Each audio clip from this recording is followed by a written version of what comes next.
Ladies and gentlemen, boys and girls, children of all ages. Last week, we learned how to change mixed numbers to improper fractions. Today, we're going to learn how to change improper fractions to mixed numbers. As we get into adding and subtracting fractions, we're going to need to know how to do these things. Yes, ma'am. Today's Monday. Yes. Yesterday's Sunday. Yes. I said last week. But thank you for the calendar update. Thank you. All right, so as we get into adding and subtracting fractions, which we'll jump into more tomorrow, it's important for you to understand how to convert between mixed numbers and improper fractions. A lot of times you're going to get a sum of two fractions and you're going to get an improper fraction, and you can't leave it that way. You have to change it to a mixed number. Right. So I'm going to do a couple examples. Then I'm going to give you this paper where it has notes that you'll glue in your journal. I'm going to do the problems. Well, yeah, I haven't given the instructions yet. And then you'll have 15 problems you can do. And I have some other things. Hopefully you wrote down on your agenda that 198 and 204 are due Friday. That's only a total of 8 problems. It all has to do with adding and subtracting fractions using the fraction strips you've had. So.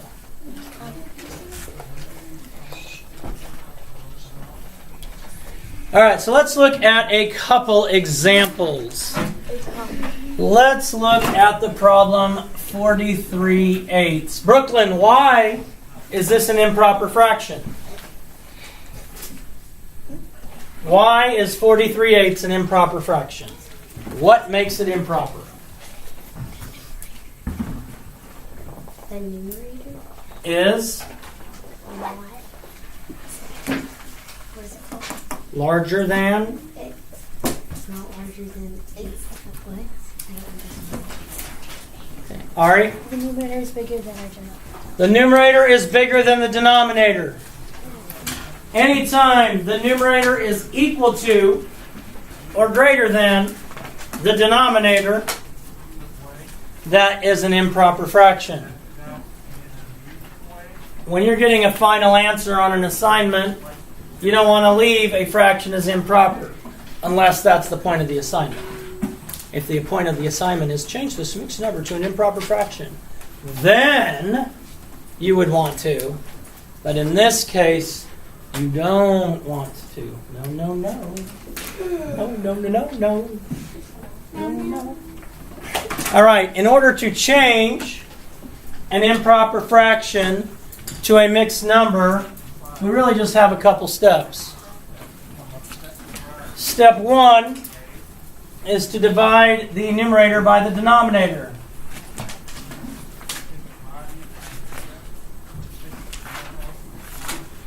Divide the numerator by the denominator. So it looks something like numerator divided by denominator. Something like that if I were writing myself some notes on how to do it. Numerator divided by the denominator. I'm really just saying. Don't get upset with me, Jacob. I'm just saying, okay? Just relax, take a deep breath. All right, so this is what it would look like in this problem. I'd have 43 divided by 8. That is my numerator divided by my denominator. Cade, how many times does 8 go into 43?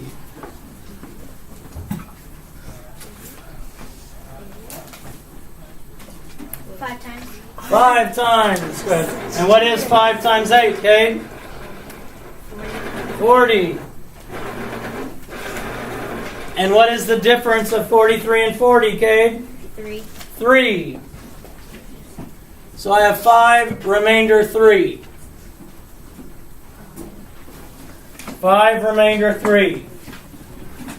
That's all I need in order to change this to a mixed number.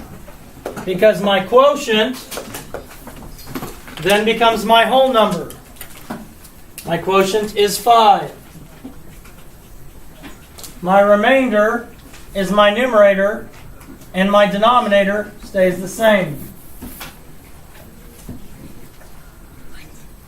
My quotient is my whole number. My quotient in that problem is 5. That's what I got. It went in 5 times. Whatever my remainder is my numerator. And whatever my denominator was, it stays the same. So it stayed as 8. Last week you learned how to change this to an improper fraction. How? 8 times 5 is? 40. 40 plus 3 is? 43. 43 over 8. So you did that last week. We're doing the opposite.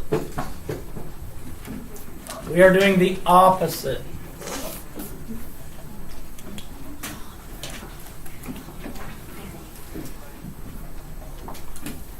Let's look at a couple more.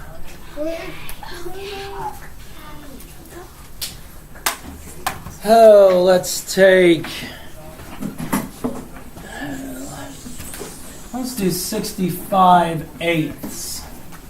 65 eighths. Brady, what do I do first? 65 eighths, you would divide the number by the numerator by the denominator. Good, so I have 65 divided by 8. Brady, how many times does 8 go into 65?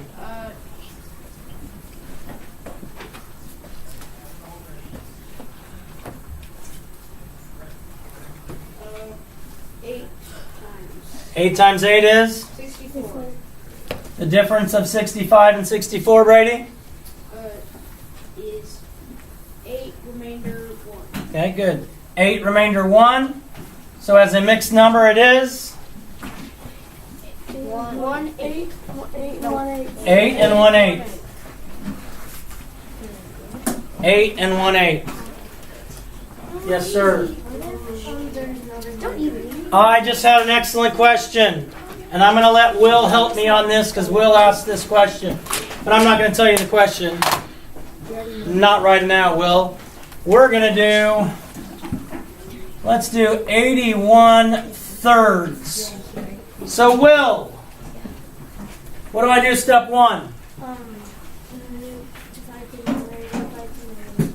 Good, so 81 divided by 3. Will, does 3 go into 8? How many times? 2. Will, what is 3 times 2? 6. Will, what is the difference of 6 and 8? Will, does 3 go into 21? How many times? 7 times. Will, what is 7 times 3? Is what? 21. Obviously, there's no remainder. If there is no remainder, your answer is just a whole number. If there's no remainder, your answer is just a whole number. Because Will would not say, all right, see, I bought a whole bunch of pizzas, and I cut each pizza into 3 pieces, and I ate 81 thirds of those, which equals 27 pizzas. He wouldn't say, I ate 27 and 0 thirds pizzas. He would just say, I ate 27 pizzas. And then he would say, then I ran to the bathroom and vomited. Because, well, you can't eat 27 pizzas. Not all at once. Wait, if there's a remainder, leave it into a whole. If there's no remainder, If there's no remainder, if there is no remainder, your answer is just the whole number. If there's no remainder, your answer is just the whole number. If there is no remainder, your answer is just the whole number. But what if one of the problems you're going to see is 8 and 315 thirds. That's just crazy. I don't even know what to do with that. Because it's already a mixed number, but the fraction part's improper. So what I do? Well, Dylan, what does step 1 say? I'm going to divide the numerator by the denominator. 315 divided by 3. 315 divided by 3. Alyssa, how many digits are going to be in my quotient? Probably is 2. Okay, does 3 go into 3? Yes. That means I have to have a number above the 3, above the 1, above the 5. So Alyssa, how many times does 3 go into 3? 1. Alyssa, what is 1 times 3? 3. Alyssa, what is the difference between 3 and 3? 0. Bring down the 1. Alyssa, how many times does 3 go into 1? 0. 0. Subtract 1. Bring down the 5. Alyssa, how many times does 3 go into 15? 5. Good. And 5 times 3 is 15. Subtract, I get 0. I have no remainder. So I have 105. This fraction equals 105. But I also have this 8 I can't just ignore. So then I would just add this whole number to that whole number.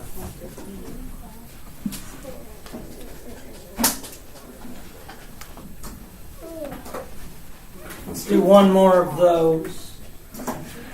One more of those. Say again? Can you wait till I'm done teaching this? One more problem, and then you can go tinkle. Or if it's something else, I mean, I'm not going to limit you to tinkle. I mean, let's look at the problem. 15 and 286. 15 and 286. All right. For right now, I'm just going to ignore this 15. Just set it aside. Put it in my pocket. I got 15 in my pocket, and the other one's playing the piano.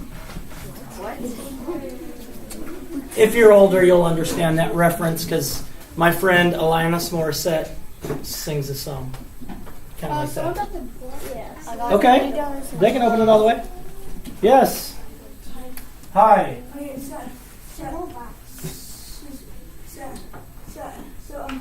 Last Friday, did I actually leave my glasses in here? Yes, actually they're over there by the pencil sharpener.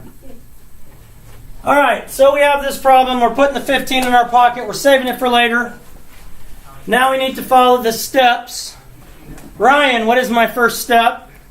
Divide 280 divided by 6. Good. 280 divided by 6. 280 divided by 6. Bailey, is 6 going to go into 2? No. 28? Yes. Yes, I'm going to have a 2-digit quotient. 2 digits. 2 digits. Andrew, how many times does 6 go into 28?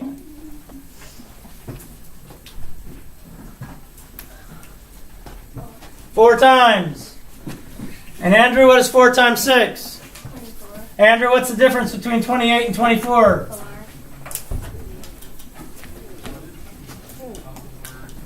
Macy, how many times does 6 go into 40?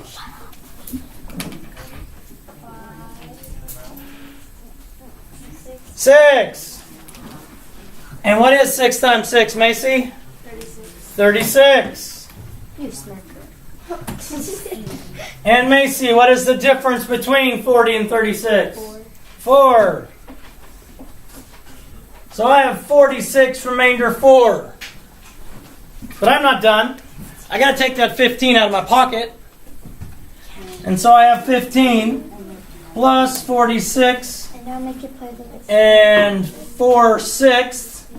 So that's 11, 4, 5, 61 and 4/6. And actually 4/6 can be reduced to, anybody know? Huh? 2/3. 2/3. 46 can be simplified to 2/3. So I would actually write 61 and 2/3.